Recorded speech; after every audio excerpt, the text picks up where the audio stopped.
அதில் மீண்டும் தோல்வியுற்றிருக்கிறார் கருணாநிதி. தகுதி இல்லாம உட்கார வச்சனால கரண்ட் கட்டலாம் வந்து.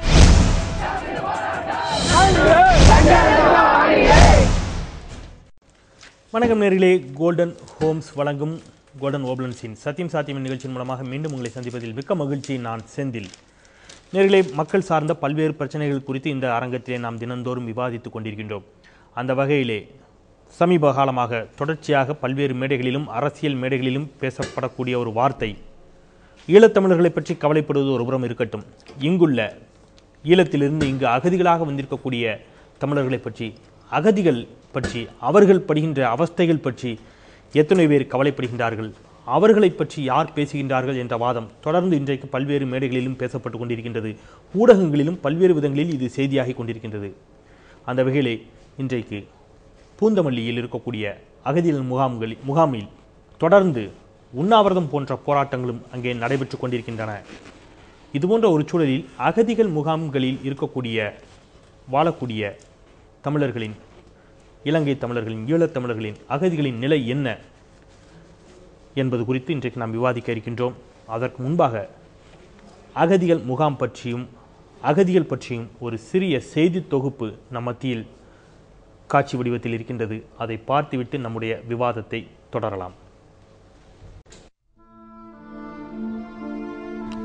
அகதிகள் நாடு கடந்து, உறவுகளை இழந்து, வீடு வாசல் துறந்து, எல்லாம் இருந்தும் ஏதுமற்றவர்களாய் வாழும் மனிதர்கள் இந்தியாவில் மட்டுமல்ல, உலகின் பல்வேறு நாடுகளிலும் இதுபோல் வாழும் மக்களின் கதையை கேட்டால் கல்நெஞ்சக்காரர்களுக்கும் கண்ணீர் வரும். தமிழகத்தில் மட்டும் சுமார் 115 அகதிகள் முகாம்களில் அடைபட்டிருக்கும் மக்களின் எண்ணிக்கை 70,000-ஐ தொடுகிறது. என்ன பாவம் செய்தோம், ஏன் எங்களுக்கு இந்த நிலை என்பதே இவர்களின் முன் நிற்கும் விடை தெரியா கேள்வி. நாங்கள் செங்கல்பட்டு சிறப்பு முகாமில் இருந்து பேசுகிறோம். இது சிறப்பு முகாமில் இது ஒரு சிறை கூடம். இது எங்களை சட்டத்துக்கு புறம்பாக கொண்டு இங்கே வச்சிருக்கிறார்கள். நீதிமன்றத்தில் இருந்து நாங்கள் எல்லாரும் பெயில் எடுத்து ஜாமீனில் வெளியில் வந்த பிறகு நீதிமன்றத்துக்கு தேவையான சூரிட்டியெல்லாம் கொடுத்து வந்தோடனே சிறை வாசல்லையே பிடிச்சி கொண்டு இங்கே வச்சுருக்காங்க. 1.5 வருஷத்துக்கு மேலே கிட்டத்தட்ட 12 உண்ணாவிரதம் நாங்கள் இருந்தாச்சு.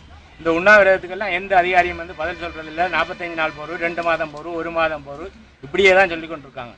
இந்த சிறப்பு 3-2 ஆர்டர்னு சொல்லி நாங்கள் போட்டிருக்கோம். அப்படின்னா 1946ஆம் ஆண்டு இந்தியா சுதந்திரம் அடைய முந்தி வச்சு ஏதோ ஒரு சட்டத்தை வச்சுக்கொண்டு எங்களை தூக்கி அடைச்சி வச்சிருக்கோம்னு சொல்கிறாங்க. தமிழ்நாட்டில் மட்டும்தான் இந்த சட்டத்தை நடைமுறைப்படுத்துகிறாங்க. வேறு எந்த மாநிலத்திலேயோ வேறு எங்கேயுமே இதெல்லாம் நடைமுறையில் இல்லை. இலங்கை போரினால் பாதிக்கப்பட்டு இந்தியாவை தேடி வந்த இவர்களுக்கு இங்கு குடியுரிமை வழங்க வேண்டும் என்ற குரல் இருக்கின்றன. இலங்கையில் வாழ்ந்தாலும் இந்தியாவில் வாழ்ந்தாலும் இன்னல்களுக்கு மட்டும் என்றைக்கும் பஞ்சமில்லை எங்களுக்கு என்று கண்ணீர் வடிக்கும் இவர்களின் காயம் துடைக்க என்ன வழி என்பதே இந்த வாதத்தின் நோக்கம்.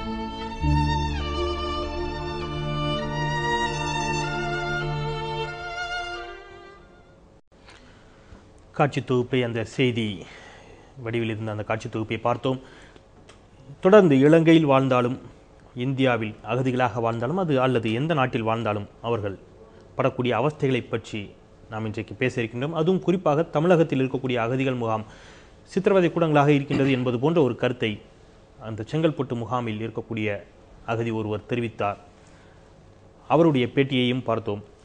இந்த தளத்தில் நின்று நாம் விவாதிக்க இருக்கின்றோம். நேர்களே, நமது அரங்கத்திற்கு இது குறித்து விவாதிப்பதற்காக அஇஅதிமுகவினுடைய தலைமை கழக பேச்சாளர் ஆவடி குமார் அவர்கள் வந்திருக்கின்றார். இன்னும் சிறிது நேரத்தில் நம் மத்தியில் வழக்கறிஞர் புகழேந்தி அவர்களும் மதிமுகவின் துணை பொதுச் செயலாளர் மல்லை சத்யா அவர்களும் இந்த விவாதத்தில் நம்மோடு இணைய இருக்கின்றார்கள். நேர்களே, இது உங்களுக்கான நிகழ்ச்சி. மீண்டும் நினைவுபடுத்துகின்றோம், நீங்களும் தொலைபேசியின் வாயிலாக உங்களுடைய கருத்துக்களை பதிவு செய்யலாம் என்பதை நினைவுபடுத்தி வாதத்தை தொடங்குகின்றேன். வணக்கம். வணக்கம். இப்போ நீங்களும் அந்த காட்சி தொகுப்பை பார்த்தீர்கள். செங்கல்பட்டு முகாமைச் சேர்ந்த ஒருவர் சொல்கின்றார், இது எங்களுக்கு முகாம் அல்ல, சிறைவாசம் போல் இருக்கின்றது என்பது போன்ற ஒரு அர்த்தத்தில் அவர் பேசியிருக்கின்றார். தமிழகத்தில் இருக்கக்கூடிய அகதிகள் முகாம்களின் நிலை என்னவாக இருக்கின்றது? தமிழக அரசு, மாநில அரசு அதற்கு என்ன செய்து கொண்டிருக்கின்றது அப்படின்னு நினைக்கிறீங்க? தமிழக அரசு பொறுத்த வரைக்கும், அகதிகள் முகாம் பொறுத்த வரைக்கும் பொதுவாக அகதிகள் எல்லாமே இந்திய அரசாங்கத்தினுடைய அவங்களுடைய சட்டத்திட்டங்களுக்கு உட்பட்டு தான் இந்தியாவில் வசிக்க முடியும். இல்லைன்னா அவங்க பாஸ்போர்ட் உரிமை சட்டத்தில் பாஸ்போர்ட் இல்லாமல் அவங்க தங்கியிருக்க முடியாது. அதனால் அவங்க தான் அந்த சட்டங்கள் அதை என்ன அவங்க வரையறை செஞ்சுருக்காங்களோ அதை ஒட்டி தான் மாநில அரசாங்கம் உதவி செய்ய முடியும்.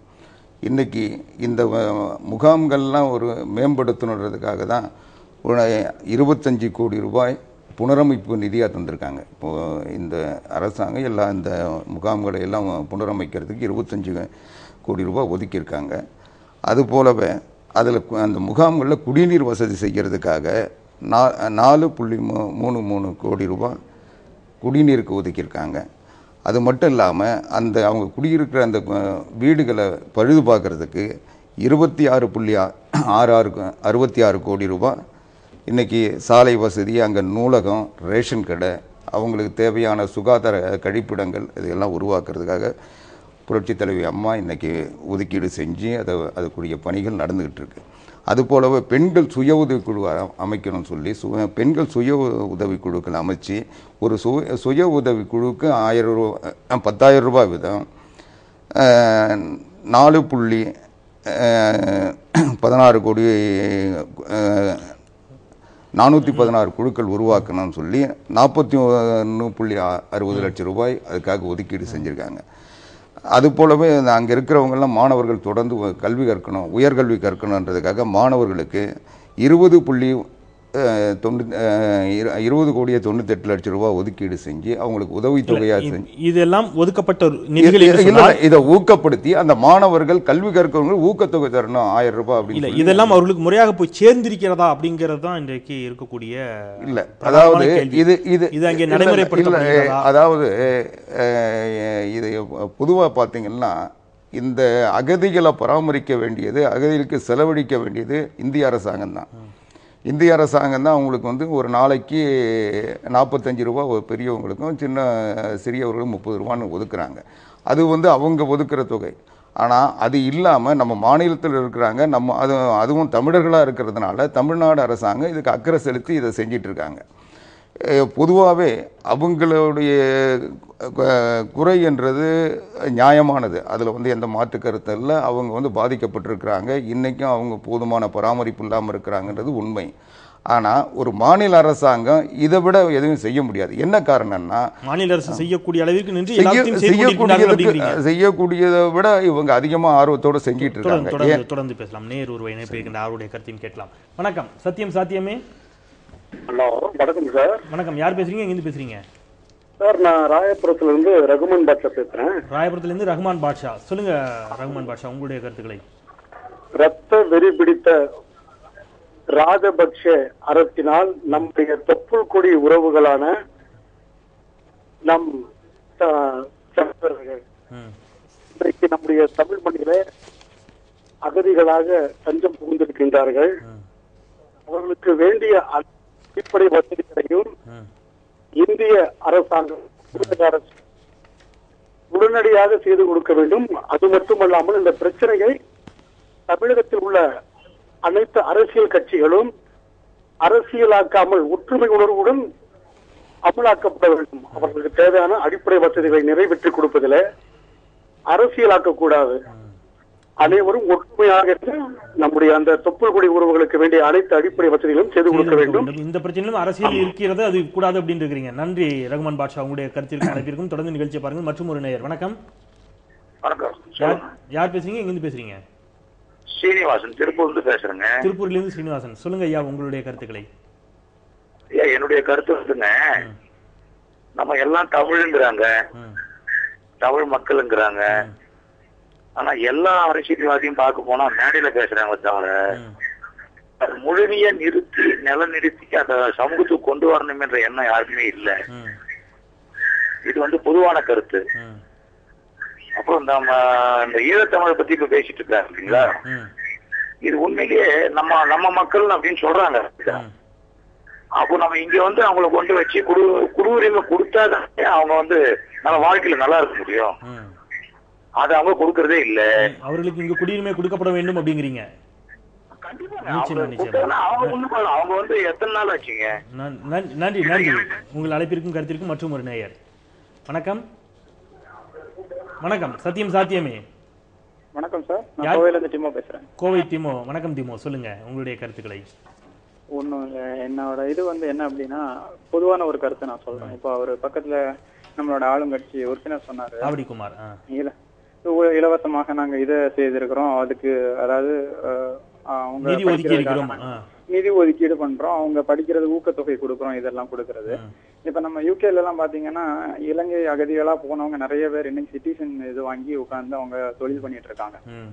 அதே மாதிரி நாம ஏன் ஒரு அவசர இது பண்ணி இவங்களுக்கு ரிவ்யூ பண்ணி சிட்டிசன்ஷிப்பை கொடுத்துட்டு பேசாம அவங்களுக்கு பணம் ஒதுக்குறத விட அவங்க பாட்டுக்கு நம்ம லைஃபை கொடுத்துட்டோம்னா அவங்க பாட்டு ஸ்கூல்ல சேர்ந்து பிழைத்துக் கொள்வார்கள் அப்படிங்கிறீங்க.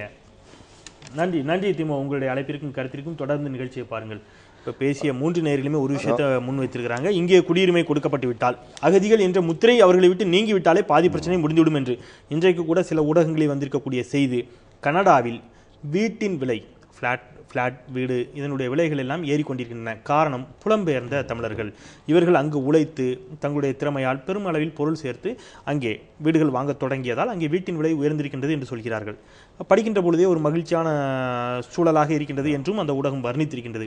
ஏன் இது போன்ற ஒரு சூழல் தமிழகத்தில் இல்லை அப்படிங்கிறது தான் அந்த நேர்முறை. அதாவதுங்க, நீங்கள் சொல்றதெல்லாம் 100க்கு 100 உண்மை. அதாவது இலங்கை பிரஜைகளுக்கு இந்தியாவில் குடியுரிமை தரக்கூடாதுன்னு அதிமுகவோ இல்லை தமிழ்நாட்டை ஆளுகின்ற முதலமைச்சர் புரட்சி தலைவி அம்மாவோ சொல்லலை. அதுக்குரிய அதிகாரம் யார்கிட்ட இருக்கிறது தான் பிரச்சனை. இன்றைக்கி இந்திய அரசாங்கம் தான் இந்தியாவில் யாருக்கு குடியுரிமை யாருக்கு தரணும் தரக்கூடாதுன்றதை நிர்ணயம் பண்ணுறது. மொத்த உரிமை அவங்ககிட்ட தான் இருக்குது. நம்ம எதையுமே செய்ய முடியாது. ஒரு மாநில அரசாங்கம் நினச்சா எதையுமே செய்ய முடியாது. ஒவ்வொரு மாநில அரசாங்கம் இங்கே இருக்கிறவங்கள பாதுகாக்கிறதுக்கு வேணால் ஏதாவது நடவடிக்கை எடுக்கலாம். அதனால தான் இன்றைக்கி இந்த மாநிலத்தில் இவங்க அதிகாரத்துக்கு உட்பட்டு அல்லது தமிழ்நாட்டினுடைய நிர்வாகம் என்ன செய்ய முடியுன்றதை முடிவு பண்ணதுக்கு பிறகு செஞ்சது தான். இப்போது இன்றைக்கி தமிழ்நாட்டில் தமிழ்நாடு அரசாங்கம் புதுசாக கொண்டு வந்திருக்கின்ற இந்த சிறப்பு திட்டங்கள்லாம், மக்கள் நல திட்டங்கள் அத்தனையும் இன்றைக்கி அந்த இலங்கை தமிழர்களுக்கும் ஈழத்தமிழர்களுக்கும் இன்றைக்கி தர சொல்லியிருக்காங்க. அந்த அகதிக்கு முகாமில் இருக்கவங்களுக்கும் இன்றைக்கி தந்துக்கிட்டு இருக்காங்க. இன்றைக்கி 20 கிலோ அரிசி இலவசமாக தர்றது, நம்ம எப்படி இந்த மாநிலத்தை சார்ந்த மக்களுக்கு தராங்களோ அது மாதிரி தர சொல்லியிருக்காங்க. அதே மாதிரி 1000 ரூபாய் அந்த ஓய்வூதியம் தர்றது, இந்த முதியவர்களுக்கு உரிய ஓய்வூதியம். இன்னும் கேட்டால் அவங்க தொழில் கற்றுக்கிறதுக்கு, தொழில் செய்கிறதுக்கு தையல் இயந்திரம். அதே போல் இந்த அரசாங்கம் தருகின்ற மிக்சி, வெட் கிரைண்டர், ஃபேன் போன்ற உதவிகள், 20 கிலோ அரிசி, படிக்கின்ற மாணவ மாணவிகள் லேப்டாப், கம்ப்யூட்டர். இன்னும் அவங்க கல்லூரியில் படிப்பதற்கு இங்கே வசதி செஞ்சு தந்து அவங்களையும் அந்த மாணவர்களும் கல்லூரிகளையும் உயர்கல்வியும் பெறுறதுக்குரிய வாய்ப்புகளை உருவாக்கி தந்திருக்காங்க. ஆக மற்ற இதுக்கு முன்ன இருந்த அரசாங்கம் செய்ய தவறியதை இந்த அரசாங்கம் இந்த 15 மாசத்துல இன்னைக்கு செஞ்சிட்டு இருக்காங்க. தொடர்ந்து பேசலாம். நேர் ஒருவர் இணைப்பில் இருக்கின்றார், அவருடைய கருத்தையும் கேட்கலாம். வணக்கம். சாத்தியமே சார், நான் புருஷவாக்கத்துல சந்தோஷ் பேசுறேன் சார். புருஷவாக்கம் சந்தோஷ், சொல்லுங்க சந்தோஷ், உங்களுடைய கருத்து. இப்ப இந்த ஆட்சி மாறி வந்து கொண்டு இருக்கிற தமிழர் கட்சிகள் 2 கட்சியுமே நான் தான் தமிழர்கள், இலங்கை தமிழருக்கு சப்போர்ட் பண்றோம், நாங்க தான் பண்றோம்ன்றத காமிச்சிக்கிறதுக்கு தான் போராடிட்டு இருக்காங்க 2 கட்சியுமே. நாங்க தான் தமிழருக்கு ஈழத்தமிழுக்கு குரல் கொடுக்குறோம், இதுதான் அவங்களுடைய பிரைம் எய்மே தவிர 2 கட்சியுமே ஈழத்தமிழர்களுக்கு ஒண்ணுமே செய்யல. நீங்க கும்மிடிப்பூண்டி பக்கம் போனீங்கன்னா ஒரு பெரிய முகாம் இருக்கு, ஒரு அடிப்படை வசதி கூட அங்க இல்ல. அதை இப்ப பேசிட்டு இருக்க நண்பர் பாத்துருப்பாருன்னு தெரியல, அந்த இடத்த அவருக்கு தெரியாது. இப்ப நான் சொல்றேன், போய் பார்க்க சொல்லுங்க. ஒரு அடிப்படை வசதி இல்ல. என்னைக்கு இலங்கை அந்த நம்ம ஈழத்தமிழர்களுக்கு இங்க வந்தோன்னா, நம்ம நாட்டுக்கு வந்துட்டான் உடனே அவனுக்கு ரேஷன் கார்டு கொடுக்கும். ஆனா அங்க அவங்களுக்கு கொடுத்திருக்க ரேஷன் கார்டுல அவளுக்கு சாதாரண அரிசி, நம்ம ரேஷன்ல இருக்கிற அந்த அரிசி அவளுக்கு வழங்கப்படுறது இல்ல. அவங்களுக்கு கொடுக்கக்கூடிய அரிசி நீங்க பாத்தீங்கன்னா மிகவும் கொடுமையான நிலைமை. சோ அதனால அவங்களும் நம்ம தமிழக நம்ம வந்தாலும் இப்படித்தான் செய்கிறார்கள் அப்படிங்கிறீங்க. 2 பேருமே அந்த சாயத்தை பூசிக்கிறாங்க, நாங்க தான் செய்ய போறோம்னு மார்த்தட்டிக்கிறாங்க. நன்றி உங்கள் அழைப்பிற்கும் கருத்திற்கும் தொடர்ந்து நிகழ்ச்சி பாருங்கள். நிச்சயமாக உங்களுடைய குற்றச்சாட்டுக்கும் கருத்திற்கும் அவர் பதில் சொல்வார். மற்றும் ஒரு நேயர். வணக்கம். ஹலோ, வணக்கம். சாத்தியமே. வணக்கம் சார். யார் பேசுறீங்க, எங்க இருந்து பேசுறீங்க? நாங்க வந்தவாசி கோவிந்தராஜன் பேசுறோம் சார். வந்தவாசி கோவிந்தராஜன், சொல்லுங்க கோவிந்தராஜன், உங்களுடைய கருத்துக்களை. ஆமா சார், இவங்க இந்த பேசுற அந்த ஆவடி குமார் பேசுறாரு, இலங்கை தமிழ் பண்ணிட்டுன்னு அவங்க அந்த கட்சி எதுவுமே செய்யல. இலங்கை தமிழ் மக்கள் அவங்க துரோகம் தான் பண்ணிக்கிறாங்க. இப்ப இருக்கிற இந்த தமிழ்நாட்டில் இருக்கிற அரசு கட்சிங்க தமிழ் மக்கள் போராட்டத்துக்கு கைவிட்டாங்கன்னா இலங்கை தமிழ் மக்கள் நல்லா இருப்பாங்க. போராட்டத்தை கைவிட்டாலே நல்லா இருப்பாங்க அப்படிங்கிறீங்க. நல்லா இருக்கும். ஆமா, இவங்க போராட்டம் பண்ண அவங்களுக்கு ரொம்ப கொடுமை தான் பண்றாங்க. அவங்க ஒரு ஜனநாயக நாட்டுல அரசியல் மூலமாக தீர்வு வர முடியும். இவங்க அரசியல் ஆதாயத்துக்கோசம் இந்த இவங்கள ஒவ்வொரு ஏகத்தை வச்சுக்கின்னு ஒவ்வொரு அமைப்பு வச்சுக்கின்னு தமிழ் மக்களை ஏமாத்துறாங்க. நன்றி நன்றி. உங்களுடைய அழைப்பிற்கும் கருத்திற்கும் தொடர்ந்து நிகழ்ச்சியை பாருங்கள். அதாவது அதிமுக கழகத்தை பொறுத்த வரைக்கும் இலங்கை பிரச்சனையை எந்த ஆதாயத்துக்காகவோ அரசியல் காரணங்களும் எந்த காலத்திலையும் பயன்படுத்துனதில்லை, இன்னைக்கும் பயன்படுத்தாது. அவங்க ஒரு மனிதாபிமான அடிப்படையில் ஒரு தமிழன் என்ற உணர்வோடு அவங்களுக்கு தேவையான செய்யணுன்ற எண்ணத்தோடு இன்றைக்கி செஞ்சிட்டு இருக்கோம். இதை வச்சு நாங்கள் அரசியலில் குளிர்காயணுன்ற அவசியமோ இதை அரசியலாக்கணுன்ற எண்ணமோ நிச்சயமாக கிடையாது. அடுத்து இந்த இலங்கை பிரச்சனையை பொறுத்த வரைக்கும் மற்ற எல்லா கட்சிகளை விட தமிழ்நாட்டில் உறுதியான நிலைப்பாட்டை எடுத்து இன்னைக்கு வரைக்கும் ஒரு சரியான பாதையில் கொண்டு போயிட்டு இருக்கிறது அதிமுக. இன்னும் கேட்டால் இன்னைக்கு தமிழ்நாட்டில் இந்த பிரச்சனையை காலூன்றதுக்கு முன்னால், இலங்கையில் இந்த பிரச்சனை உருவாகிறதுக்கு முன்னால் இன்னைக்கு இன்னும் சொல்லப்போனால் இன்னைக்கு விடுதலை புலிகள்னு ஒரு இயக்கம், ஒரு வலுவான இயக்கம் உருவாச்சுன்னா அது அதிமுகவினுடைய பொதுச் செயலாளர் தமிழ்நாடு முதலமைச்சராக இருந்த புரட்சித் தலைவர் எம்ஜிஆர் போட்ட அவருடைய அந்த அர்ப்பணிப்பு, அவருடைய ஆலோசனை, அவர் செஞ்ச உதவிகள் தான்.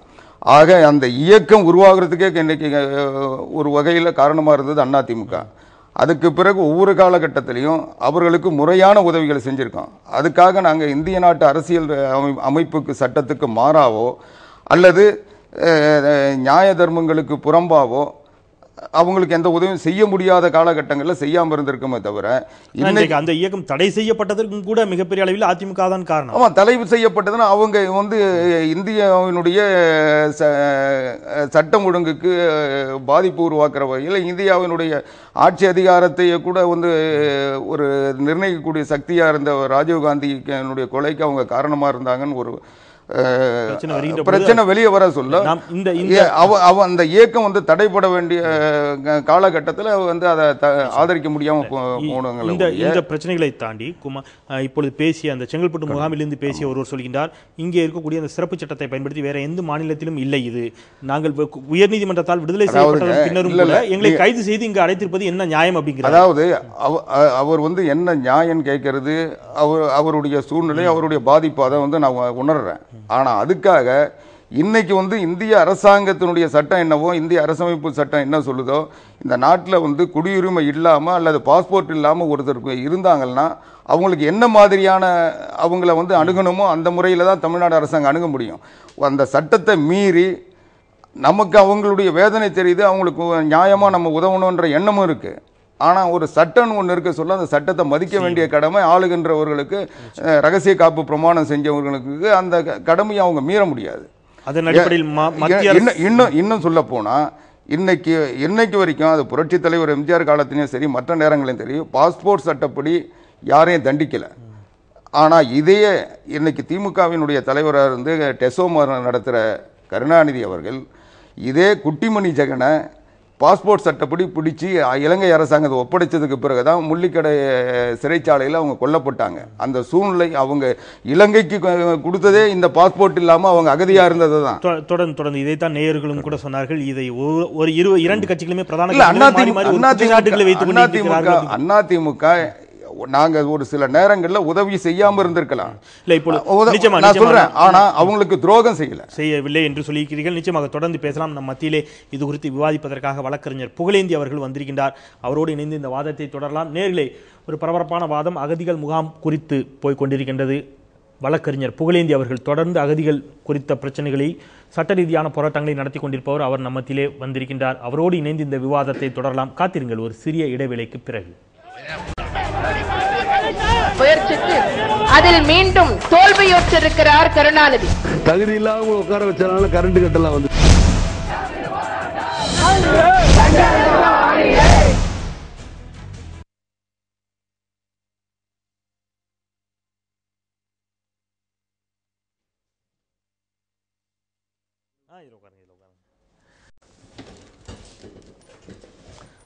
அனைமா அவர் வரும்போது ப்ரோக்ராம் முடிஞ்சிடும். மலேசியா வரும்போது பிரச்சனை விட்டுரு. யாரு இல்ல அவர் வர்றதுனால இல்லைன்னா அந்திரிதாசியாவது சொல்லியிருக்காங்க. ஆமாம், இல்லை அவர் முடியாதுன்னு தெளிவாக சொல்லியிருந்தாருன்னா நம்ம இப்போ நிறைய பேர் இருக்கிறாங்கன்னு வைங்களேன். நம்ம மாற்று வேறு யாரையோ பேசிடலாம். திருமுருகன் வருவார், மே15 அல்லது அந்திரிதாஸ் வருவார், யாரோ ஒருத்தர் வந்திருப்பார். அவர் உறுதியாக, ஏன்னா அந்த செங்கல்பட்டு முகாம்லாம் அவர் தான் முன்னாடி நின்று நிறைய விஷயங்கள் பண்ணவர். பூந்தமல்லி செங்கல்பட்டுலாம் சரி ஓகே, அவர் வரும்போது இன்னும் கொஞ்சம் அதை தெளிவாக பேசுவார் அப்படிங்கிறதுக்காக நம்ம பேசிடலாம். வரேன்ட்டார், நான் தெளிவாக சொல்லியிருந்தேன் 8 மணிக்கு 7:45 வந்துருங்கன்னு. நீங்கள் எனக்கு ஃபோன் பண்ணியிருந்தீங்கன்னா கூட நான் உடனே கேப் அனுப்பிப்பேன். நான் தற்செயலாக ஃபோன் பண்ணி கேட்டேன். எனவே சரி பரவாயில்ல. அப்புறம் இது வரைக்கும் போயிருக்குதுன்னா ஏடிஎம்கே என்னென்ன மாதிரியான நலத்திட்ட உதவிகள் அகதிகளுக்காக அறிவிச்சிருக்கிறாங்க. மகளிர் சுய உதவி குழுக்கள் திட்டங்கள், அவங்களுக்கான இலவச அரிசி, தையல் மிஷின் போன்றதெல்லாம் கொடுத்துட்ருக்குறாங்க. மற்ற அரசு செய்ததை விட அதிமுக அரசு அகதிகளுக்கு ஒரு நல்ல விஷயங்களை தான் செஞ்சுட்டு இருக்குதுன்னு அவர் தரத்தில் வாதங்களை வச்சிருக்கிறாரு. அந்த கேமரா பாருங்கள், அந்த செந்தூரன் விஷயம் அந்த இதெல்லாம் இன்னும் ஓப்பன் பண்ணலை. அப்படியே கேமரா பார்த்துட்டே கேட்டுருங்க. அந்த விஷயத்த நீங்கள் ஓப்பன் பண்ணிடுங்க. செந்தூரன் விஷயம், மற்ற விஷயங்கள். ஹலோ, கேட்குது.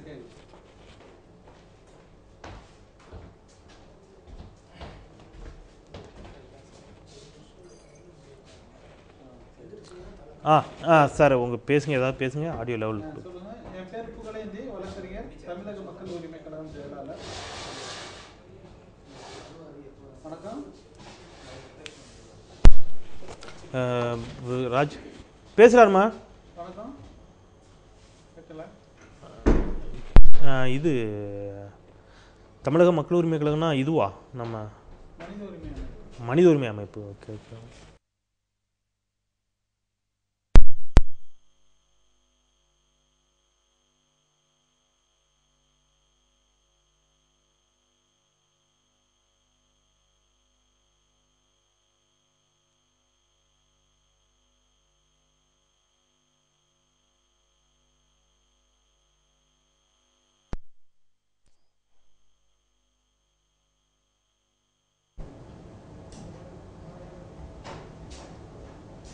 ஓகேவா? ஹலோ, வணக்கம். நான் புகழேந்தி. கரெக்டாக இருக்கா? Okay, thanks.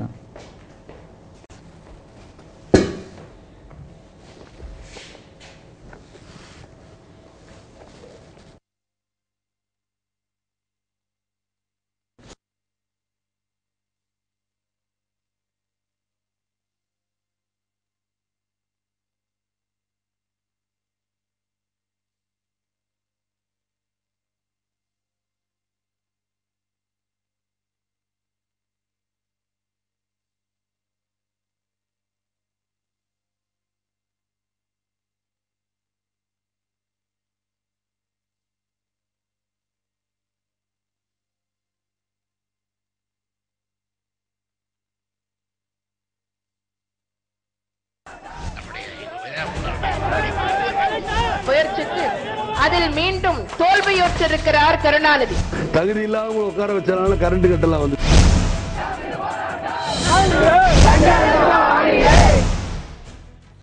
நேயர்களே, இது கோல்டன் ஹோம்ஸின் கோல்டன் ஓபலன்ஸ் வழங்கும் சத்தியம் சாத்தியம் நிகழ்ச்சி. சிறிய இடைவெளிக்கு பிறகு மீண்டும் இந்த நிகழ்ச்சிக்கு உங்களை அன்புடன் வரவேற்கின்றேன்.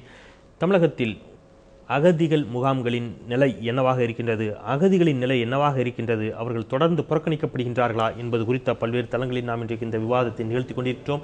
நம் மத்தியில் அஇஅதிமுகவினுடைய தலைமை கழக பேச்சாளர் ஆவடி குமார் ஏற்கனவே நம்மோடு விவாதித்துக் கொண்டிருந்த சூழலில் இப்பொழுது நம் மத்தியில் வழக்கறிஞர் புகழேந்தி அவர்களும் இணைந்திருக்கின்றார். அவரோடு இணைந்து வாதத்தை தொடங்கலாம். வணக்கம். இப்போது தமிழகத்தில் இருக்கக்கூடிய அகதிகளின் முகாம்களுடைய நிலை என்னவாக இருக்கின்றது அப்படிங்கிறதா இந்த வாதத்தினுடைய நோக்கம். இதை பற்றி உங்களுடைய அடிப்படையான கருத்துக்களை சொல்லுங்கள். அது விரிவாக நாம் விவாதிக்கலாம். இந்த இலங்கையில் தமிழீழ மக்களுக்கு எதிராக சிங்கள இனவெறி அரசு தாக்குதல் தொடுத்ததிலிருந்து தமிழ்நாட்டிற்கு உயிருக்கு தப்பி அஞ்சி ஓடி வந்த தமிழர்களின் நிலை 83 அவர்கள் எந்தெந்த முகாம்களிலே வைக்கப்பட்டார்களோ அந்த முகாம்களின் நிலை அப்படியே தான் இருக்கிறது. அவர்களுடைய கிட்டத்தட்ட 115 திறந்தவெளி முகாம்கள் இருக்கின்றன. செங்கல்பட்டு, பூந்தமல்லி 2 இடத்திலும் சிறப்பு முகாம்கள் என்ற 2 முகாம்கள் இருக்கிறது. பெரும்பாலும் அந்த மக்களுடைய மனநிலையும் சரி, வாழ்நிலையும் சரி மிக மிக மோசமாக இருக்கிறது. அதில் எந்த ஒரு சந்தேகமும் இல்லை. நான் பெரும்பாலான முகாம்களுக்கு சென்று பார்த்தவன். அவர்களுடைய இருப்பிடங்களும் சரி, அவர்களுடைய கல்வி வசதி சரி, அவர்களுக்கான வேலைவாய்ப்பு எதுவுமே இங்கு வந்து அவர்களுக்கு செய்து கொடுக்கப்படவில்லை.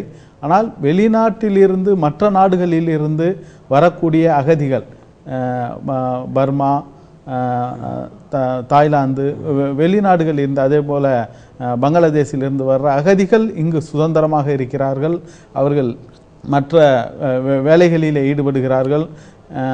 இங்கு நிலம் வாங்குகிறார்கள், பொருள் வாங்குகிறார்கள், சுயமாக தொழில் தொடங்குகிறார்கள். ஆனால் தமிழீழ மக்களுக்கு அந்த உரிமைகள் மறுக்கப்பட்டு இருக்கின்றன. அவர்கள் குற்றவாளிகளாக பார்க்கப்படுகிறார்கள். ஒரு குற்ற பரம்பரையினராக அரசால் தொடர்ச்சியாக நடத்தப்படுகிறார்கள். அதுதான் இன்றைக்கு தமிழீழ மக்களுக்கு, இலங்கை தமிழ் மக்கள் தமிழகத்திலே படுகின்ற கஷ்டங்கள் அதுதான். தொடர்ந்து விரிவாக விவாதிக்கலாம். உங்களுடைய கருத்தை கேட்பதற்கு முன்பாக ஒருவருடைய கருத்தை கேட்கலாம். வணக்கம். சத்தியம் சாத்தியமே. அவர் இணைப்புல தான் இருக்கிறார். பேசுங்க, நீங்க பேசுங்க. அவருக்கு ஓட்டு போட்டா இவர் எதுவும் செய்யலதான் ஈழத்தமிழர் காப்பாற்றுவாங்க. அவருக்கு ஓட்டு போட்டோம் அம்மாக்கு. அப்புறம் அந்த அம்மாவும் செய்ய மாட்டோம்னா அடுத்த 5 வருஷத்துல வராது போலுங்க. எனக்கு தெரிஞ்சு வராது போலுங்க. எதுக்கு எடுத்தாலும் ராஜபக்ஷ அங்க செய்யலன்றாங்கள. ராஜபக்ஷ தான் செய்யல. இங்க தமிழ்நாட்டு அரசு தான் ஆடுது. இங்க பூந்தமல்லி முகாமில் என்ன பண்றாங்க? ஒருத்தர் சாவ கிடக்கிறாரு 8 நாள். அவங்க என்ன இந்த அரசாங்கம் போய் பார்த்துச்சா? எதுக்கு எடுத்தாலும் இந்திய அரசாங்கன்றாங்கள. அப்புறம் எதுக்கு? அப்ப நமக்கு தவறே இல்லையா தமிழ்நாட்டுக்கு? அப்ப இங்க எதுக்கு சிஎம் கவர்னர்லாம் கலைச்சர சொல்லுங்க. இந்திய அரசாங்கம் வந்து தமிழ்நாட்டு. நன்றி. உங்களுடைய கருத்துக்களுக்கு தொடர்ந்து நிகழ்ச்சியை பாருங்கள். மற்றும் ஒரு நேயர். வணக்கம். சத்தியம் சார். வணக்கம் சார். பேசலாமா? பேசுங்க. என்னைக்குள்ள தான் இருக்கிறீங்க. யார் பேசுறீங்க? எங்கிருந்து பேசுறீங்க? திருச்சியில இருந்து பேசுறேன் சார். திருமலைசாமி. திருச்சி திருமலைசாமி. உங்க கருத்துக்களை சொல்லுங்க சார். ஆக்சுவலா இதுல வந்து எரியிற குழியில எந்த குழியும் நல்ல குழி இல்ல. 2 கட்சியுமே மோசமான கட்சிகள் தான். எந்த கட்சியுமே தமிழக மக்களுக்கு எந்த நல்லது செய்யல. எப்ப பார்த்தாலும் பாத்தீங்கன்னா தமிழக மக்களுக்கே இவங்க நல்லது செய்யல. அப்புறம் எப்படி தமிழ்நாட்டை தாண்டி இருக்க மக்களுக்கு போய் செய்ய போறாங்க இவங்க? எப்ப பார்த்தாலும் வந்து பாருங்க, மீனவர்கள் சுட்டுட்டாங்க. கடிதம் தான் எழுதுறாங்க. இந்த பிரதமருக்கு உடனடி கடிதம் எழுதி என்ன பண்ண போறாங்க? தமிழ் மக்களுக்கே ஒன்றும் செய்யல இவங்க. இவங்க போய் நன்றி. தொடர்ந்து நிகழ்ச்சியை பாருங்கள். இப்போ பேசிய அதைத்தான் இந்த பூந்தமல்லி முகாமில் இருக்கக்கூடிய உண்ணாவிரதம் இருக்கக்கூடிய செந்தூரனை பற்றி அவர் பேசியிருந்தார். அதை பற்றி உங்களுடைய கருத்து? அதாவது இது வந்து முழுக்க அவங்க சொல்றது எல்லாமே நியாயம். யாருமே வந்து அவங்களுக்கு வந்திருக்க பாதிப்பை வந்து உணராமல் இல்லை. ஆனால் ஒரு மாநில அரசாங்கம், இப்போ வழக்கறிஞர் இருக்கிறாரு, பல்வேறு பிரச்சனைகளில் மனித உரிமைக்காக போராடுகின்ற ஒரு மிகப்பெரிய போராளி. அதில் வந்து அவருக்கு தெரியாத கருத்துக்கள் இல்லை. ஆனால் இந்தியாவினுடைய அரசியல் சட்டம், இன்னைக்கு இருக்கிற பாஸ்போர்ட் சட்டம், அவங்களுக்கு எந்த உரிமை? இப்போது பங்களாதேஷ்லேருந்து வந்தவங்கள சொல்கிறாங்க. ஆனால் பங்களாதேஷ் வந்தவங்களை அவங்க கள்ளத்தனமாக வராங்க. அவங்க வந்து அகதிகளாக பார்க்கப்படலை. அவங்க வந்து ஏதோ ஒரு உருவத்தில் வந்து அவங்க இந்தியாவுக்குள்ளே ஊடுருவுறாங்க. ஆனால் நம்ம வந்து முழுக்க இவங்க முறையாக அகதிகளாக பதிவு பண்ணிட்டு இந்தியாவில் இருக்கிறதுனால இவங்க அகதிகளாக பார்க்கப்படுறாங்க. இவங்க வந்து இந்திய மக்களை ஊடுருவ முடியாத தடுக்கப்படுறாங்க, தடுக்கப்பட்டிருக்காங்க. இப்போ அதனால அகதிகளுக்கு என்ன செய்ய முடியுமோ அதை தான் மாநில அரசாங்கம் செய்ய முடியுமே ஒழிய. இப்போ பூந்தமல்லி முகாமில் தொடர்ந்து உண்ணாவிரதம் இருந்து கொண்டிருக்கக்கூடிய செந்தூரன் விவகாரம் இன்றைக்கு மிகப்பெரிய அளவில் விஸ்வரூபம் எடுத்திருக்கின்றது. பல்வேறு கட்சியினரும் இன்றைக்கு கூட மதிமுக பொதுச்செயலாளர் கூட ஒரு அறிக்கை கொடுத்திருக்கின்றார். அவர் உயிருக்கு ஏதேனும் ஆபத்து ஏற்பட்டால் அதற்கு தமிழக அரசு தான் பொறுப்பு என்று கூட மிக கடுமையாக ஒரு வாதத்தை வைத்திருக்கின்ற பொழுது அறிக்கை கொடுக்கிறது தவறுன்னு சொல்ல. அவர் வந்து அறிக்கை கொடுக்கிறாருன்னா இங்கே இருக்கிற போலீஸ் வந்து அதுக்குரிய, அதாவது ஒரு குற்றம் சாட்டு வந்தால் கூட அந்த குற்றம் சாட்டை வந்து மாநில அரசாங்கத்துடைய போலீஸ் தான் சொல்ல முடியும். அதனால் அவர் வர குற்றச்சாட்டு மேலே அவரை வந்து இப்போ எல்லா அகதியும் கொண்டு போய் தனி சிறப்பு முகாமில் வைக்கல. ஒரு சில குறிப்பிட்டவங்களை வச்சுருக்காங்கன்னா அதுக்கு ஏதோ ஒரு காரணம், ஏதோ ஒரு குற்றச்சாட்டு அவங்க மேலே இருக்கிறதுனால அவங்கள தனிமைப்படுத்தியிருக்காங்க. ஆக அந்த குற்றச்சாட்டை வந்து சட்ட ரீதியாக சந்தித்து தான் அவங்க வெளியே வரணுமே ஒழிய, அதை விட்டுட்டு அரசாங்கம் அவங்கள வந்து விடுதலை செய்யணும்னு நினைச்சாங்கல்ல, அரசாங்கம் எப்படி விடுதலை செய்யும்? சட்ட ரீதியாக அதில் என்ன செய்ய முடியும்? சட்ட ரீதியாக தான் அதை சந்திக்க வேண்டும் அப்படின்னு இருக்காங்க. சட்ட ரீதியான விளக்கத்தை உங்களிடம் கேட்பதற்கு முன்பாக ஒரு நேயருடைய கருத்தை கேட்கலாம். வணக்கம். சத்தியம் சாத்தியமே. வணக்கம். சுருக்கமா உங்களுடைய கருத்துக்களை சொல்லுங்க. வணக்கம் சார். யார் பேசுறீங்க? எங்க இருந்து பேசுறீங்க? வணக்கம் சார். நாங்க திருச்சி கோட்டப்பட்டு முகாமில இருந்து பேசுறோம் சார். திருச்சியிலிருந்து முகாமில் அகதிகள் முகாமில் பேசுறீங்க. சொல்லுங்க உங்களுடைய கருத்துக்களை. சார் இந்த நம்ம பாத்ரூம் வசதி எல்லாம் ஒழுங்கா இல்ல சார். எல்லாமே ரொம்ப சிரமப்பட வேண்டியதா இருக்குது. அதை விட நம்ம இப்ப மழை காலத்தினால இப்ப நம்ம சீட் எல்லாம் அப்படியே ஒழுகுது சார். ஒழுங்கா படுக்க முடியல. ஆப்ரேஷன் பண்ண பிள்ளைங்க எல்லாம் ஒழுங்கா இருக்க முடியல. ரொம்ப கஷ்டமா இருக்குது. கொஞ்சம் இந்த சீட் எல்லாம் கொஞ்சம் திருத்தி கொடுத்தா கூட கொஞ்சம் நல்லா இருக்கும் நினைக்கிறீங்க. ஆமா, இந்த பாத்ரூம் வந்து முக்கியமா வசதி. நாங்க எப்படியும் ஒரு கொஞ்ச நேரம் நடந்து போய் தான் நம்ம இருக்க வேண்டியது இருக்குது. அதனால செப்டி டேங்க் எல்லாம் நிறைஞ்சு போயிருச்சு. ஒன்னும் ரொம்ப சிரமப்பட்டு இருக்கோம் நாங்க. அடிப்படை வசதிகள் இது போன்ற சுகாதாரம் தொடர்பான வசதிகள் கூட இல்லை அப்படின்னு இருக்கிறீங்க. நன்றி. உங்களுடைய அழைப்பிற்கும் கருத்திற்கும் தொடர்ந்து நிகழ்ச்சியை பாருங்கள். சட்ட ரீதியான இவர் சொல்றது வந்து பல முகாமில் என்னன்னா இந்த ஹாஸ்பிட்டாஸ் போடுறாங்க இல்லை, அதுக்கு மேலே இந்த கோணி இல்லை, கோணி போட்டு வச்சுருக்காங்க. அதனால மழை ஒழுகுது. ஒரு முறையான கட்டிடங்கள் கட்டப்படலை. திமுக ஆட்சியில் 100 கோடி ரூபா ஒதுக்குறேன்னாங்க.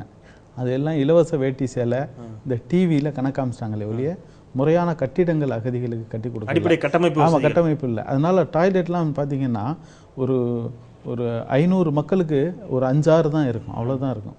அதனால் ரொம்ப சுகாதார வசதி இல்லாமல் இருக்குது. இன்னொன்று ஐயா சொன்னார் வந்து இந்த செங்கல்பட்டு பூந்தமல்லி முகாமில் உள்ளவங்க வந்து முறையாக அவங்க சில குற்றச்செயல்களில் ஈடுபட்டிருக்காங்க. அதனால தான் அடைச்சி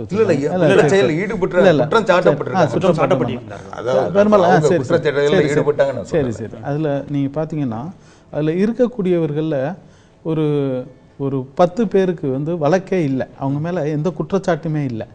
இன்னும் ஒரு 10 பேருக்கு அவங்க வந்து குற்றச்சாட்டில் வழக்கில் கைதாகி விடுதலை ஆகிட்டாங்க. இன்னும் ஒரு 10-12 பேர் கைதாகி பிணையில் வெளியில் வந்துட்டாங்க. வெளியில் வந்தவங்களை பிடிச்சி அந்த ஃபாரினர்ஸ் ஆக்டில் உள்ளே போட்டிருக்காங்க. இதுதான் அவங்களுடைய நிலை. இப்போ இந்த ஃபாரினர்ஸ் ஆக்ட் எப்படி செயல்படுது அப்படின்றத நம்ம பார்த்தோம்னா, அதாவது வந்து அவங்க வந்து வெளிநாட்டினர். அதனால் வெளிநாட்டினரை முறைப்படுத்தக்கூடிய சட்டம்ன்றதுக்காக தான் இந்த 3(2) செக்ஷன் 3(2) ஃபாரினர்ஸ் ஆக்டில் அவங்கள உள்ளே வைக்கிறாங்க. அப்போ 3(2)ல் என்ன சொல்கிறாங்கன்னா, அதாவது மத்திய அரசுக்கும் மாநில அரசுக்கும் ஒரு வெளிநாட்டினரின் இருப்பிடத்தை வரைமுறைப்படுத்துவதற்கு அதிகாரம் கொடுக்கப்பட்டிருக்கு. இருப்பிடத்தை வரைமுறைப்படுத்துவது என்பது ஒரு டிஸ்ட்ரிக்ட் கலெக்டர், இப்போ காஞ்சிபுரம் கலெக்டர் தன்னுடைய எல்லைக்குள் மட்டும்தான் நீ வசிக்கணும், வேறு எல்லைக்கு நீ போகக்கூடாதுன்னு வரைமுறைப்படுத்தலாம். செங்கல்பட்டில் நீ வசிக்கலாம், வேறு எங்கேயும் போனால் என்னுடைய பெர்மிஷன் இல்லாமல் போக முடியாது. அப்படி தான் வரைமுறைப்படுத்தணுமே ஒழிய இதற்கு முன்பு சிறையாக இருந்த செங்கல்பட்டு சிறையும் இதற்கு முன்பு சிறையாக இருந்த பூந்தமல்லி சிறைக்குள்ளும் கொண்டு போய் அடைத்து வைத்து ஒரு சிறையிலிருந்து பிணையில் சட்ட ரீதியாக நீதிமன்றத்தின் பிணையில் வந்த ஒரு நபரை இன்னொரு சிறைக்குள் புகுத்தி அந்த முன்பு சிறையாக இருந்ததை சிறை என்பதை மாற்றிவிட்டு முகாம் என்று எழுத்தை மட்டும் மாற்றிவிட்டால் அது முகாம் ஆயிட முடியாது. அதான் நடக்குது. இன்னொன்று சொன்னாங்க, நான் தமிழக அரசை குற்றம் சாட்ட நான் விரும்பவில்லை. உண்மையிலே அதாவது திமுக ஆட்சியை விட அதிமுக கூடுதலான ஓரளவு கூடுதலான சில சலுகைகளை செய்திருக்கிறது. என்றாலும் அந்த காவல்துறை, தமிழக காவல்துறை என்பது திமுக ஆட்சியானாலும் அதிமுக ஆட்சியானாலும் ஒரே காவல்துறையாக இருக்கிறது. அதிலும் குறிப்பாக இந்த கியூ பிரிவு காவல்துறை இருக்கிறது அல்லவா, இது முழுக்க சிங்கள அரசின் காவல்துறை எப்படி செயல்படுமோ அதை போல தமிழகத்திலே சிங்கள அரசின் ஒரு காவல்துறை போல தமிழ்நாட்டிலே செயல்பட்டு கொண்டிருக்கிறது. அதான் என்னுடைய நீங்கள் சொல்வதில் நிச்சயமாக 2 முரண்பாடுகள் இருக்கின்றன. நேயர்களுக்கும் அந்த சந்தேகம் வந்திருக்கும். தமிழக அரசு சிறப்பாக செயல்படுகின்றது என்ற ஒரு வாதத்தை வைக்கின்ற பொழுது தமிழக அரசின் கட்டுப்பாட்டில், முதல்வரின் கட்டுப்பாட்டில் இருக்கக்கூடிய கியூ பிரிவின் மீது ஒரு குற்றச்சாட்டு வைக்கின்றீர்கள். அந்த என்னுடைய கேள்வி முடிச்சிடறேன். கியூ பிரிவு சரியாக இயங்கவில்லை என்று சொன்னால் அதற்கு காரணம் அதை நிர்வகிக்கக்கூடிய இந்த அரசு தானே. நீங்க அதை நிர்வகிக்கக்கூடிய அதற்கு தலைமை பொறுப்பில் இருக்கக்கூடிய முதலமைச்சர், காவல்துறையின் மீது குற்றச்சாட்டு வைக்கின்றீர்கள் என்று சொன்னால் காவல்துறையை தலைமை தாங்கக்கூடிய, காவல்துறைக்கு பொறுப்பு வைக்கக்கூடிய முதலமைச்சரின் மீதும் அந்த பொறுப்பு இருக்கு. அதைத்தான் நான் சொல்ல வர்றேன். முதலமைச்சரின் கவனத்துக்கு இதை கொண்டு போக வேண்டும் அப்படின்றது என்னுடைய எண்ணம். முதலமைச்சரின் கவனத்துக்கு இது கொண்டு போகப்படவில்லையோ என்று நான் நினைக்கிறேன். கண்டிப்பாக இது கொண்டு போகப்பட வேண்டும். என்னென்றால் அதாவது இலங்கையிலே சிங்கள அரசு கூட ஈழத்தமிழர்களை இந்த அளவுக்கு கியூ பிரிவு அளவுக்கு, மற்ற காவல்துறையை நான் சொல்லவில்லை, இந்த கியூ பிரிவு குற்றப்பிரிவு என்பது தமிழர்களை ஒடுக்குவதற்காக மட்டும் உருவாக்கப்பட்ட ஒரு உளவுத்துறை. தமிழர்கள், அது அவர்களுடைய முழு இதுமே தமிழ்நாட்டில் இருக்கக்கூடிய தமிழ் இயக்கங்கள், அதாவது தமிழ் வாழ்க என்று கத்தினால் கூட அதை நோட்ஸ் எடுத்து அனுப்பக்கூடிய இயக்கம் தான் இது செல்லணும் அப்படின்றதான். அதாவது முதலமைச்சருக்கு தெரிந்த இது நடந்து கொண்டிருக்கிறது என்று நான் நினைக்கவில்லை. ஆனால் முதலமைச்சரின் கவனத்துக்கு கொண்டு போனால் கண்டிப்பாக முதலமைச்சர் இதில் ஒரு நல்ல ஈழத் தமிழர்களுக்காக ஏதாவது செய்வார் என்பதுதான் என்னுடைய கருத்து. உளவுத்துறை என்ன செய்கின்றது என்பது முதலமைச்சருக்கு தெரிந்திருக்கின்றதா என்பதே ஒரு இல்ல நிச்சயமாக அது உளவுத்துறை இல்ல, அது கியூ பிரான்ச் சொல்லு. அதாவது கியூ பிரிவு ஒரு உளவுத்துறை. கியூ பிரிவுன்றது உளவுத்துறையில ஒரு பகுதி. இவங்க வந்து என்ன இந்த தேச விரோத நடவடிக்கைகள் பயங்கரவாத நடவடிக்கைகள் கண்காணிக்கிறவங்க. அவங்க கொடுக்கிற தகவல் தான் முதலமைச்சருக்கு போகுமே ஒழிய முதலமைச்சர் சொல்லி அவங்க ஒரு நடவடிக்கை அவங்க வந்து சட்டம் என்ன சொல்லுது அதை செய்யறேன்னு சொல்லுவாங்க. நிச்சயமாக அப்படி நிச்சயமாக உங்களுடைய வாதங்களை அப்படி வைத்துக் கொண்டாலும் கூட முதலமைச்சருக்கு ஒருவேளை அவருடைய கவனத்திற்கு போகவில்லை என்று எடுத்துக்கொண்டாலும் கூட இந்த நிகழ்ச்சியின் மூலமாக நிச்சயமாக அது அவருடைய கவனத்திற்கு கொண்டு செல்லப்படும் என்று நாம் நம்புவோம். இருந்தாலும் கூட அதில் நிறைய மாற்று கருத்து இருக்கின்றது. அது குறித்து நாம் விவாதிக்கலாம். அதற்கு முன்பாக நேரின் கருத்து. வணக்கம். சத்தியம் சாத்தியமே. வணக்கம். யார் பேசுறீங்க? எங்கிருந்து பேசுறீங்க? ஹலோ வணக்கம். பேசுங்க. யார் பேசுறீங்க? எங்கிருந்து பேசுறீங்க? நான் ஹரிகரன், அசோக் நகர்ல இருந்துங்க. அசோக் நகர் ஹரிகரன், சொல்லுங்க உங்களுடைய கருத்துக்களை. கியூ பிரிவு வந்து தேச விரோத நடவடிக்கைகளை மற்றும் மானிட்டர் பண்ணுறதுன்னு சொல்றாங்க. வாழ வழியே இல்லாம வந்த உயிருக்கு அங்க இருந்தா உயிர் போயிருன்னு சொல்லிட்டு இங்க இருந்து ஓடி வந்திருக்காங்க. இவங்க எந்த தேசத்துக்கு விரோதமா வந்து எந்த வேலை பார்க்க போறாங்க? அவங்கதான் எல்லா இடத்துலயும் அகதிகள் முகாமா இருக்கட்டும், சிறப்பு முகாமா இருக்கட்டும், எல்லா இடத்துலயும் கியூ பிரிவு வந்து அனுப்பிச்சு அவங்களோட அனுமதி இல்லாம எதையும் பார்க்க முடியறதில்ல. கரூர்ல போன வருஷம் ஒரு பெண்ணை பாலியல் பலாத்காரம் பண்ணி கொலை பண்ணிருக்காங்க. இன்னைக்கு வரைக்கும் யாரு மேலேயும் நடவடிக்கை எடுக்கப்படல. இது வந்து தொடர்ந்து நடந்துட்டு இருக்கு. இது யார் பீரியட் இருந்தாலும் சரி, கருணாநிதி பீரியட் இருந்தாலும் சரி, ஜெயலலிதா பீரியட் இருந்தாலும் சரி, இதே வேலை தான் நடந்துட்டு இருக்கு. ரெண்டு பேருக்கு எந்த வித்தியாசம் இல்ல. தமிழர்கள் இவங்க வெளியில பேசுறதா, அறிக்கை வர்றதா, கோரிக்கை வைக்கிறதான்றது இந்த பேப்பர்ல வர்ற வேலை மட்டும் தான் பாக்குறாங்க. இங்க இருக்க வேலைகளை யாருமே படல. இந்த ரெண்டு பேருமே அழித்து ஒழிக்கப்பட வேண்டிய சக்திகள் தமிழ்நாட்டுல. உங்களுடைய அழைப்பிற்கும் கருத்திற்கும் நன்றி. தொடர்ந்து நிகழ்ச்சியை பாருங்கள். மற்றும் ஒரு நேயர். வணக்கம். வணக்கம் சார். யார் பேசுறீங்க? எங்கிருந்து பேசுறீங்க? நான் முரளி கிருஷ்ணமாச்சாரி, டி நகர்ல பேசுறேன் சார். முரளி கிருஷ்ணமாச்சாரி, உங்களுடைய கருத்துக்களை. சார், இப்ப வந்து அகதிகள் வந்து ஏற்கனவே அவங்களுடைய நாட்டுல வந்து தமிழ் இன மக்கள் வந்து அழிக்கப்படுறது அப்படின்ற ஒரு காரணத்தினால்தான் நம்ம கிட்ட வந்து புகலிடமா வந்து அகதிகளா வந்து இங்க வந்து தங்கியிருக்காங்க.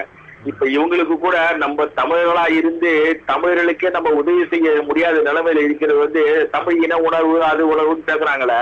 அவங்க வந்து யாராவது தமிழ ஒரு மனித நேயம், இப்ப எல்லாம் மனித உரிமை பாதுகாப்பு இயக்கம்னு ஒண்ணு இருக்கு, மனிதத்துக்கு மனித உரிமை சட்டம்னே ஒண்ணு இருக்கு, இன்டர்நேஷனல் லெவல்ல லா இருக்கு.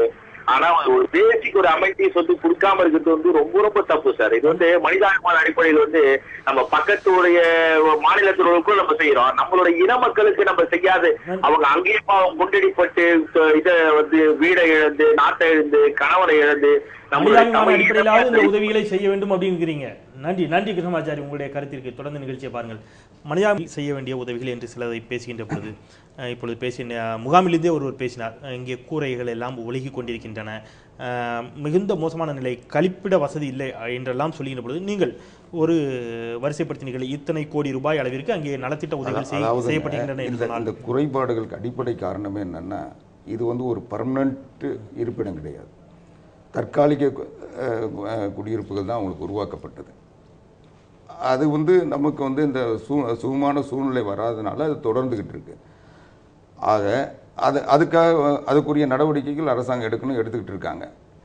ஆனால் இதுக்கு எப்போ ஒரு முடிவு வரும், எப்போ இதுக்கு வந்து ஒரு நிரந்தரமான தீர்வு வரும்னா அவங்களுக்கு இந்திய குடியுரிமை தரணும், அல்லது அவங்கள இலங்கைக்கு அவங்க அங்கே இலங்கையில் போய் வாடக்கூடிய சூழ்நிலை உருவாகணும். ரெண்டில் ஒன்று நடந்தாலோடைய இந்த பிரச்சனைக்கு நம்ம என்னதான் வந்து ஒருத்தர் என்னன்னா நமக்கு வேண்டியவங்க நம்ம விருந்தாளியாக இருந்தாலும் அவங்கள கொண்டு வந்து எவ்வளோ நாளைக்கு உட்கார வச்சு சாப்பாடு போட்டுக்கிட்டு இருக்க முடியும்? என்னதான் சாப்பாடு போட்டாலும் அவங்களுக்கு ஒரு வாழ்க்கை எதிர்காலம், அவங்க குழந்தைக்கு நாளைக்கு ஒரு கல்வி, அவங்களுக்கு அந்த குழந்தைகளுடைய எதிர்காலம், அவங்களுடைய இது அவங்க என்னதான் இந்த நாட்டில் வந்து உழைச்சாலும் எங்கேயாவது போய் ஒரு இடத்த வாங்கி குடியிருக்க முடியாது. ஏன்னா அவங்களுக்கு இந்திய குடியுரிமை இல்லை, அதனால இடம் வாங்குற உரிமை இல்லை, சொத்துரிமை இல்லை.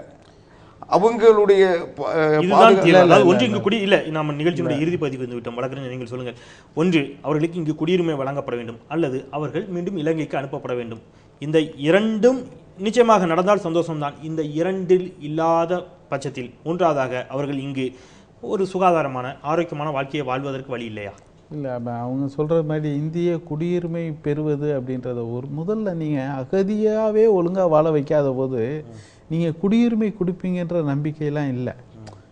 அவன் குடியுரிமை ஏன்னா அகதியாகவே அவனை வந்து நீங்கள் ஒழுங்காக வாழ விடலை. ரெண்டாவது, இலங்கைக்கு போய் அவர்கள் வந்து வாழ முடியாது. இலங்கை உண்மையிலே தமிழீழம் கிடைத்தால் மட்டும்தான் இலங்கையில் வந்து தமிழர்கள் சுதந்திரமாக வாழ முடியும். விடுதலை புலிகள் இருக்கிறார்கள், அதனால்தான் அங்கு வந்து பிரச்சனைன்னு சொன்னாங்க. விடுதலை புலிகள் இல்லை என்று சொல்லி 3 ஆண்டு காலம் ஆகிவிட்டது. அங்கே இருக்கக்கூடிய தமிழர்களுக்கு இதுவரை என்ன உரிமைகள் இந்திய அரசோ தமிழ்நாட்டிலே இருக்கிற அரசியல் கட்சிகள் என்ன வாங்கி கொடுத்தார்கள்? ஒன்றும் இல்லை. மக்களை அழிப்பதற்கு மட்டும் திமுகவும் காங்கிரஸும் உதவி செய்ததை ஒழி அங்கு உள்ள தமிழ் மக்களுக்கு இன்றைக்கு வரை முள்வேலியிலிருந்து அவர்கள் அகற்றப்படவில்லை. ஆகவே அவர்கள் மிகவும் கொடுமைக்கு உள்ளாக்கப்படுகிறார்கள். அவர்கள் இலங்கைக்கு அனுப்புவது என்பது அவர்கள் உயிரை மாய்த்துக் கொள்வதுதான். ஆகவே விரும்ப மாட்டார்கள். ஆமாம், விரும்ப மாட்டார்கள். இங்கு அவர்கள் ஒரு அகதி நிலையில் கூட ஒரு நல்ல உரிமையோடு வாழ்வதற்கான ஒரு சூழ்நிலை அங்கு தமிழீழம் கண்டிப்பாக அந்த மக்களுக்கு கிடைக்கும், ஒரு காலத்திலே கண்டிப்பாக கிடைக்கும். அதை நோக்கி அவர்கள் போராடட்டும். ஆனால் இங்கு உள்ள அகதிகளை அவர்களுக்கான மனித உரிமை தமிழன் என்று கூட நீங்கள் பார்க்க வேணாம். ஒரு மனிதர் அதிலே கையெழுத்து போடவில்லை, இந்தியா கையெழுத்து போடவில்லை. அதுதான் பிரச்சனை. அதனால் தான் இங்கிருந்து ஆஸ்திரேலியாவுக்கு அவர்கள் தப்பி ஓடுவதற்கு காரணம் 20 நாள் கடலிலே பட்டினி கிடந்து கூட அவர்கள் தண்ணியை கொடுத்து செத்தாலும் பரவாயில்லை, கடலிலே செத்தாலும் பரவாயில்லை, ஆஸ்திரேலியா போய் பிழைக்க வேண்டும் என்று அவர்கள் ஓடுவதற்கு காரணமே இதுதான். இந்தியா ஒரு இலங்கையிலிருந்து ஆஸ்திரேலியாவுக்கு போனவன் அந்த நாட்டின் குடிமகனாக முடியும். 5 ஆண்டு கழித்து அந்த நாட்டிலே வேலை செய்ய முடியும், ஒரு வீடு வாங்க முடியும், எல்லா விதமான உரிமைகளையும் பெற முடியும். ஆனா இங்கு அப்படி இல்லை. 83 வந்தவன் இன்னும் அகதியாகத்தான் இருக்கிறான். இன்னும் அதே கூரை வீடு கூட இல்லாமல் அந்த ஹாஸ்பிட்டல். ஆகவே தமிழக அரசு அவர்களுக்கான அனைத்து வகையான உரிமைகளை செய்ய வேண்டும். கியூ பிரிவு செய்கின்ற அனைத்து வகையான ஈழத்தமிழர்களுக்கு பண்ற கொடுமைகளை நிறுத்தப்பட வேண்டும். 2 முகாம்கள், செங்கல்பட்டு பூந்தமல்லி முகாம்கள் இலங்கையிலே இருக்கக்கூடிய சிங்கள பகுதியிலே இருக்கக்கூடிய முகாம்களை விட மோசமான முகாம்கள். இந்த 2 முகாம்களும் மூடப்பட்டு அதிலே இருப்பவர்கள் வெளியிலே தங்குவதற்கு, அவர்கள் உறவினர்களோடு தங்குவதற்கு தமிழக முதலமைச்சர் நடவடிக்கை எடுக்க வேண்டும். அதுதான் எங்கள் 2 பேருமே உங்களுடைய பல்வேறு பணிகளுக்கு மத்தியில் எங்களுடைய நிலையத்திற்கு வந்திருந்து உங்களுடைய கருத்துக்களை பதிவு செய்தமைக்கு மிக்க நன்றி. நேர்களே, இது கோல்டன் ஹோம்ஸின் கோல்டன் ஓபலன்ஸ் வழங்கிய சத்தியம் சாத்தியம் நிகழ்ச்சி. நேர்களே, இந்த நிகழ்ச்சியை பற்றிய உங்களுடைய விமர்சனங்களை திரையில் காணக்கூடிய அந்த முகவரியில் நீங்கள் உங்களுடைய கருத்துக்களை முகவரிக்கு அனுப்பலாம். கீழே முகநூல் பற்றிய விலாசமும் கொடுக்கப்பட்டிருக்கிறது. ஃபேஸ்புக் நேயர்கள் அதிலும் உங்களுடைய கருத்துக்களை பதிவு செய்யலாம் என்பதை நினைவுபடுத்துகின்றேன். இந்த அளவிலே இந்த நிகழ்ச்சியை நான் நிறைவு செய்கின்றேன். அகதிகள் குறித்த ஒரு விவாதத்தை நமக்கு கொடுக்கப்பட்ட நேரத்திற்குள் நாம் இங்கே நிகழ்த்தியிருக்கின்றோம். நேர்களை மீண்டும் திங்கட்கிழமை மற்றொரு மக்கள் சார்ந்த பிரச்சனையோடு உங்களை சந்திக்கின்றேன். நான் செந்தில். நன்றி. முயற்சித்து அதில் மீண்டும் தோல்வியுற்றிருக்கிறார் கருணாநிதி. தகுதி இல்லாம உட்கார வச்சனால கரண்ட் கட்டலாம் வந்து